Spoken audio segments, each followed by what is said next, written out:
ناظرین السلام علیکم، آپ جڑ چکے ہیں حیا جاوید کے ساتھ۔ ہم آپ کو بتاتے چلے کہ ہمارے ساتھ پینتھرز پارٹی کے جنرل سیکرٹری حقیقت سنگھ جی آپ کے اسکرین پہ دکھتے ہیں۔ ہم ان کا ویلکم کرتے ہیں، لیکن ان سے یہاں پہ ہم نے مناسب سمجھا کہ ذاتی طور پہ ان سے تھوڑا سا بات چیت ہو اس بارے میں کہ حال ہی میں ان کی ملاقات جو ہے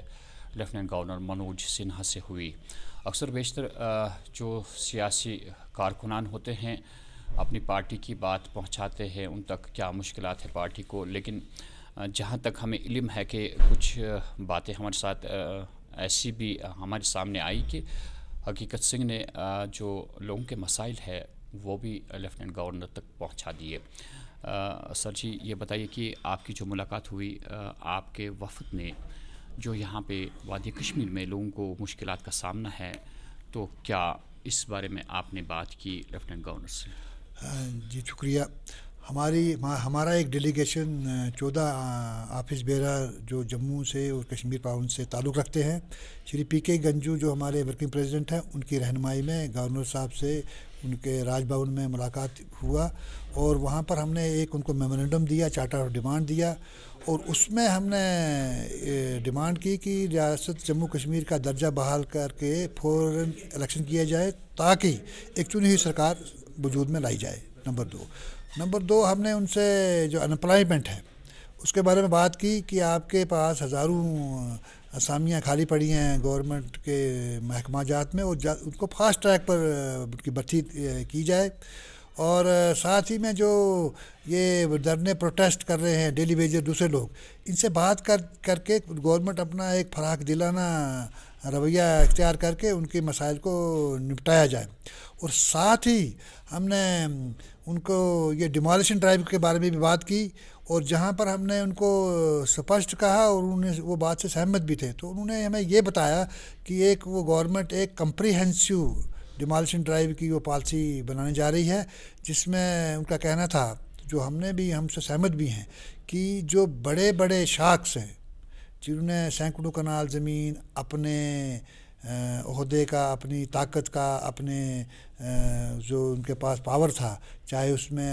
بیوروکریٹس تھے، پولیس افسران تھے، چاہے اس میں اس وقت کے حکمران تھے، منسٹرز تھے، تو انہوں نے کہیں انلیگل طریقے سے، ان آتھرائز طریقے سے ان کو گریب کیا ہے، تو اس پر ہم کارروائی ہوگی۔ اور انہوں نے ہمیں یقین دلایا ہے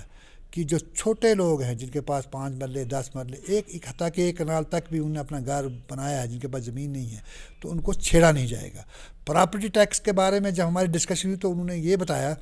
کہ پراپرٹی ٹیکس جو دیش کی باقی ریاستوں سے یہاں بہت کم ہے، اور اس میں ہماری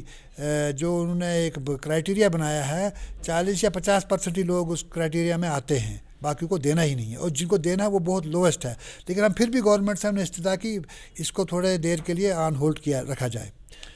سر جی آپ نے پریس کانفرنس آج دی، کچھ مدعے آپ نے سامنے رکھے لیفٹیننٹ گورنر سے، گزارش کہ آنے والا ماہ مبارک ہے اس میں تمام سہولیات بہم رکھی جائے،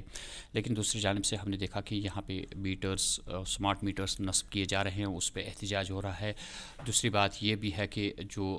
آئے دن بلوں میں اضافہ ہوتا ہے، بجلی بلوں میں اضافہ ہوتا ہے،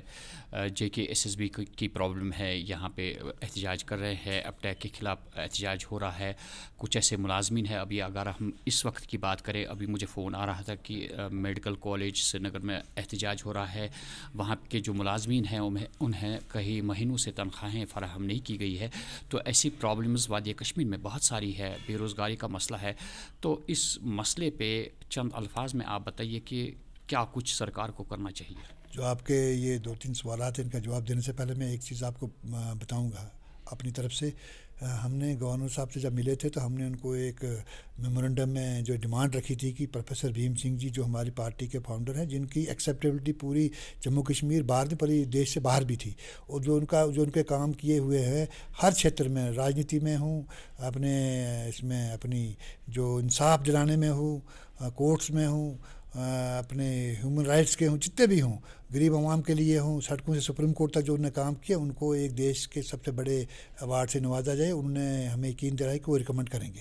جہاں تک سوال رہا آپ کا یہ اسمارٹ میٹرز اور یہ بات کرنے کا، ہم نے کی پریس کانفرنس میں آج یہ تھا کہ گورنمنٹ کو سرکار کو ماہ رمضان کے مہینے میں ہر طرح کے انتظامات کرنے چاہیے. اس میں یہ جو بجلی کی آپ نے بات کی یہ ان انٹرپٹیڈ پاور سپلائی ہونی چاہیے ان علاقوں میں بھی جہاں سمارٹ میٹر ہیں, جہاں پر نہیں ہیں ان میں بھی. اگر کہیں لوگ سمارٹ میٹرز کے خلاف کچھ پروٹیسٹ کرتے ہیں ان کا آئینی حق ہے, لیکن ان کو ان کے ساتھ باتیں کر کے ان کو سمجھا کر اور وہ سمارٹ میٹر جب تک نہیں لگتے ہیں وہاں تک بجلی کاٹنا کوئی بات اچھی نہیں بنتی ہے. اور ساتھ ہی اپنا جو آپ نے بولا آج ادھر اپنے ہاسپٹل میں وہ لوگ دھرنا میڈیکل کالج میں دھرنا دے رہے ہیں, ان کی سیلری نہیں. مجھے نہیں لگتا ہے کہ سرکار کے پاس اتنی پرابلم ہوگی سیلری کسی کی روک دی جائے گی. کیا کارن ہے؟ گورنمنٹ اس کا سنگیان ہے اور جلد از جلد ماہ رمضان کا متبرک مہینہ آ رہا ہے اور ان کو سیلری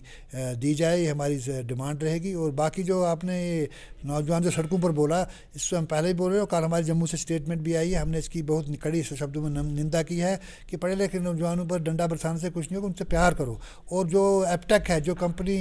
ہم میڈیا کے مادھیم سے اور آپ سے سن رہے ہیں جس کے اوپر 5-6 ریاستوں میں آلریڈی بین ہے اور آنریبل ہائی کورٹ اور آنریبل سپریم کورٹ نے ان کو جرمانہ لگایا ہے, تو اس کمپنی کو یہ دینے کا یہ ٹھیکہ دینے کا یا انوالو کرنے کا کیا سوال ہی نہیں بنتا ہے, اور یہ اس کی ایک سوالیہ نشان بنتا ہے. تو سرکار اس کے اوپر دھیان دے اور یہ جو آپ ایک ٹربل کو ایک پریشانی کو انوائٹ کر رہے ہیں اس سے چھٹکارا ملے گا. لہٰذا اس کا یہ جو جلد از جلد یہ کینسل کیا جائے جو انہیں کنٹریکٹ یا جو بھی کچھ دیا ہوا ہے, تو یہ کوئی انوارنٹیڈ ان ایکسیپٹیڈ بات ہے. سر جی آپ کا بہت بہت شکریہ. ناظرین ہم آپ کو بتاتے چلے ہماری یہ کوشش ہوتی ہے کہ جتنے بھی سیاستدان سیاست میں اترے ہیں ہم چاہتے ہیں کہ دیکھیں ہم کہ آخر کیا لوگوں کی بھلائی کے لیے وہ اترے ہیں اس سیاست میں یا کوئی ذاتی مفاد ہے. ہم توقع کرتے ہیں کہ جو بھی آج کل کے نوجوان سیاست میں اتر رہے ہیں ان سے اس قوم کو بہت ساری امیدیں وابستہ ہے کہ ذات کے لیے اپنی ذات کے لیے نہیں بلکہ لوگوں کی بھلائی کے لیے وہ اس سیاست میں کود جائیں گے. یہی سبھی لوگوں کی تمنا ہے. اور ہاں اگر کوئی نوجوان سیاست میں آج کل اترتا ہے جو نگاہیں ان کو دیکھ رہی ہے ان نگاہوں کی قدر کی جائے اور محض جو بھی مشکلات وادی کشمیر میں پیدا ہو چکے ہیں, بے روزگاری ہے یا کوئی اور مسئلہ ہے, ان سے نمٹنے کے لیے ہی وہ لوگ سیاست میں کود جائیں گے. آپ سے پھر کبھی ملاقات ہوگی. دیجیے اپنے میزبان حیا جاوید کو اجازت. اللہ نے کے بعد.